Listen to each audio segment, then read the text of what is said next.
ગુપ્તાંગમાં નાખેલો લોખંડનો સળિયો આંતરડા સુધી પહોંચી ગયો હતો। સોગીરાની પ્રથમ દિવસે સારવાર કરનાર ગાયનેક તબીબે વેદના સાથે વ્યથા ઠાલવી અવયવો કામ કરતા બંધ થતાં મોતને ભેટી।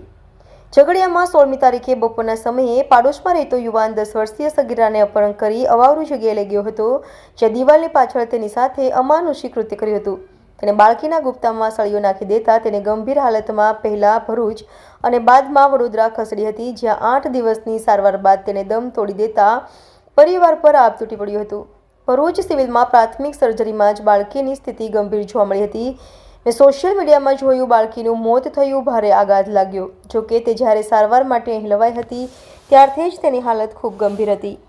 બાળકીની પ્રાથમિક સારવાર કર્યા બાદ તે પાણી આપો કહીને કણસતી હતી।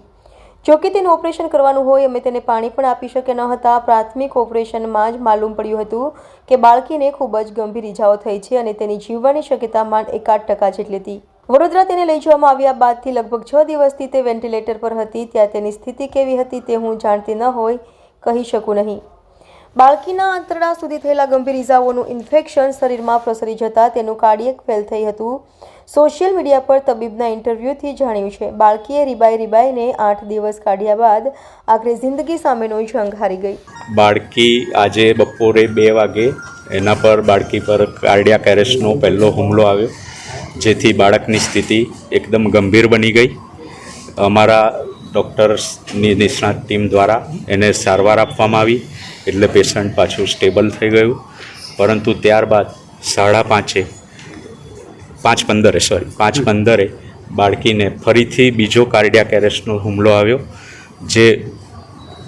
જે દરમિયાન પણ અમારા નિષ્ણાત ટીમો ઉપલબ્ધ જ હતી અહીંયા। એ લોકોએ સારવાર આપી, એકદમ ઉચ્ચ કક્ષાની સારવાર આપી, પરંતુ આશરે 6:15 વાગે બાળકીએ દમ તોડી લીધો છે, મરણ જાહેર કરેલ છે। સર, હવે આગળ શું પ્રોસિજર અને પોલીસની જે રીતે કાર્યવાહી હોય, કાયદાકીય રીતે જે બી કાર્યવાહી કરવાની થશે એ બધી કરવાની છે। પોસ્ટમોર્ટમ આમાં ઘણા બધા કારણો ભાગ જે છે, એને અંદર પૂરા શરીરમાં સેપ્સિસ ફેલાઈ ગયું હતું અને જેના લીધે એના ઓર્ગન્સ પણ ફેલ થયા હતા, એના લીધે આ કાર્ડિયાકનો હુમલો આવી શકે।